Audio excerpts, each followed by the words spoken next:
Arguments are underway in Wisconsin in the trial of Milwaukee County Circuit Court Judge Hannah Dugan.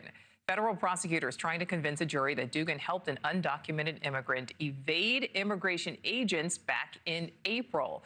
It allegedly happened when he appeared in Dugan's courtroom for a hearing on misdemeanor charges. Judge Dugan faces 2 obstruction and concealment charges and up to 6 years in prison if convicted on both counts. She has pleaded not guilty. NewsNation's Alex Caprello is live at the federal courthouse there in Milwaukee. And Alex, a case like this against a judge is really unprecedented. Yeah, you're right about that, Nicole. At this moment, we're seeing the government really trying to paint a picture that Judge Hannah Dugan is an immigration activist, somebody who is taking extraordinary steps to obstruct justice. Earlier today, we heard from an FBI special agent who was really aware of the arrest plans for that day back in April for these federal agents to try to apprehend Eduardo Flores Ruiz.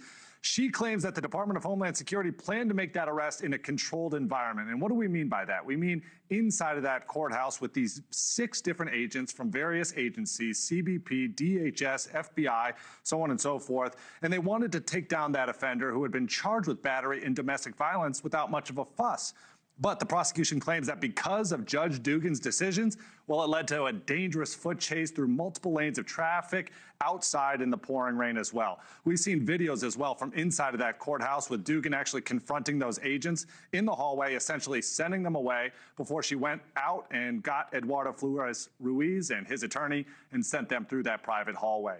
Also, the prosecution also claims that the judge knew what she was doing and she knew that it was wrong as well, saying that they have a quote from audio inside of that courtroom where she says, "I'll do it, I'll get the heat." As for the defense, they make the argument that Dugan was actually following the courthouse's protocols and also that she was unaware that the agents had a valid administrative warrant. So still a long way to go, Nicole.